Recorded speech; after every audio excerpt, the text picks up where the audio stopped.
বন্ধুরা, আজ আমরা সন্ধ্যায় বের হয়েছিলাম একটু ঘোরাঘুরি করার জন্য। তা ভাবলাম যে কোথায় যাব। তা চিন্তা করলাম যে মামনিকে নিয়ে একটু সাত রাস্তার মোড় থেকেই ঘুরে আসা যাক। তা বের হয়ে পড়লাম, যাওয়ার জন্য রওনা হয়ে গেছি আমরা। রিক্সাতে করে যাচ্ছিলাম, সামনে গেলে দেখতে পারবেন। চলে আসছি রয়্যালের মোড়ে। রয়্যালের সেই ক্যাসেল সালাম হোটেল আছে, তারপরে আপনার চিংড়ি চত্বর আছে। হ্যাঁ, এই জায়গাটা কিন্তু অনেক সুন্দর। হোটেল রয়্যাল দেখেন কত সুন্দর দেখতে লাগতেছে। পরে আবার মামনির কাছে চলে আসলাম। মামনি কিন্তু হাত পা নাড়ছিল, হাত পা নেড়ে সে খুব খুশি ছিল। তাকে নিয়েই আমরা চলে গেলাম চায়ের দোকানের কাছে। এই সেই শামীম হোটেল, যেখানে সুস্বাদু খাবার পাওয়া যায়। মামনি হোটেলটার দিকে তাকিয়েছিল, কিন্তু আমরা সে হোটেলে যাইনি। অবশ্য আমরা সেখানে যাইনি, সেখানে না গিয়ে বেল্লাল ভাইয়ের ছাঁচি স্বাদের পানের কাছে গেছিলাম।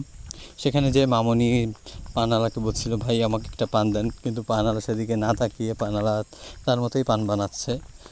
পরে বলতেছে, আব্বু চলো এখানে আমরা থাকবো না। পরে আমরা ওখান থেকে চলে যাই। চলে যাওয়ার পরে সেখান থেকে রাস্তাটি পার হয়ে আমরা শিশু পার্কের দিকে রওনা হই। ওখান থেকে হাঁটতে হাঁটতে শিশু পার্কের কাছে চলে যাই। শিশু পার্কের ভিতরে যেয়ে আমি আর মামনি মিলে আগে আগেই যাচ্ছিলাম।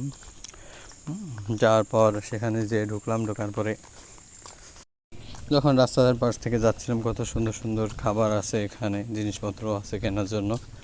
তারপরে গেটের সামনে ফুচকা ছিল, সেটা মামনি দেখছিল, কিন্তু আমরা সেখান থেকে ভিতরে গেটের দিকে চলে গেলাম। গেটের দিকে যেয়ে ভিতরে ঢুকলাম।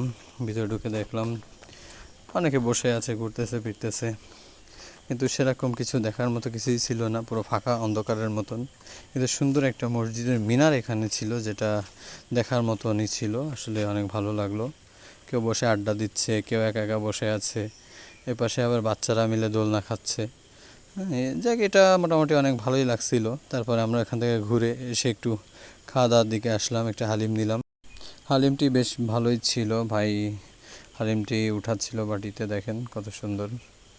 তারপরে মশলাপাতি দিচ্ছে, মশলা দেওয়ার পরে কি ঝাল মাল এগুলো হাবাজাবা দিয়ে এগুলো তৈরি করলো। এবার দিয়ে এটা শেষ করলো, করার পর মামনি তো হাত বাড়িয়ে দিচ্ছে, ওর এখনই যাই হোক। খাওয়া দাওয়া শেষ করার পর ওখান থেকে বের হয়ে হাঁটা শুরু করলাম। হাঁটতে হাঁটতে চলে আসলাম রয়্যালের মোড়। রয়্যালের মোড়ে এসে দেখেন পাশে আছে রয়্যাল হোটেল। রয়্যাল হোটেলের পাশে দাঁড়ালাম রিক্সার জন্য। সেখানে বেশ কিছুক্ষণ দাঁড়ানোর পরে দেখলাম রয়্যাল হোটেলটা খুব সুন্দর, আগে থেকে অনেক ভালো করছে। ঠিক আছে, ডিজাইনগুলো খুব সুন্দর হয়েছে, লাইটিংটাও খুব ভালো। রয়্যালের মোড়ের এই জায়গাটা কিন্তু আপনার দিনের বেলা খুব ভালো লাগে দেখতে। হ্যাঁ, খুব সুন্দরই লাগে।